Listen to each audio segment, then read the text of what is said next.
Released in 1966 by Italian filmmakers Gualtiero Jacopetti and Franco Prosperi, Africa Addio, or Africa, Blood and Guts, is one of the most controversial documentaries ever made.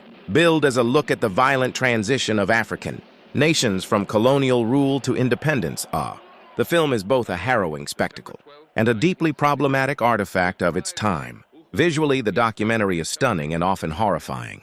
It captures real events, from political uprisings and executions to the wholesale slaughter of animals, with an unflinching, almost voyeuristic lens. What shocks most isn't just the content, but the tone. There's a cold detachment in how these scenes are presented, accompanied by a dramatic orchestral score that feels almost operatic, adding to the surreal horror of what we're witnessing. But beyond the surface, Africa Addio has been widely condemned for its racist and colonialist perspective. The narration leans heavily on a Eurocentric worldview, portraying Africans as either savage or helpless, and often implies that colonialism, despite its abuses, brought a kind of order that independence has undone. Critics, historians, and even some former supporters of Jacopetti have accused the film of manipulating footage and context to fit a narrative of African chaos and Western superiority. That said, Africa Addio remains a crucial document, not of African history, but of how the West, particularly in the 1960s, viewed the decolonization of Africa. It's a film that must be watched critically.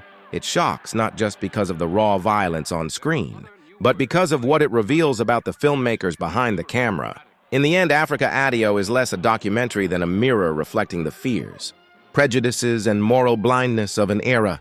Disturbing? Absolutely. Important? In its own twisted way, yes.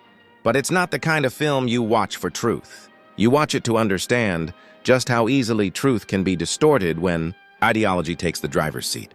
And there you have it, Africa Addio, a film as visually powerful as it is ethically unsettling. Whether you see it as a raw document of a continent in turmoil or as a deeply flawed and dangerous narrative shaped by Western bias, one thing's for sure, it leaves no one indifferent.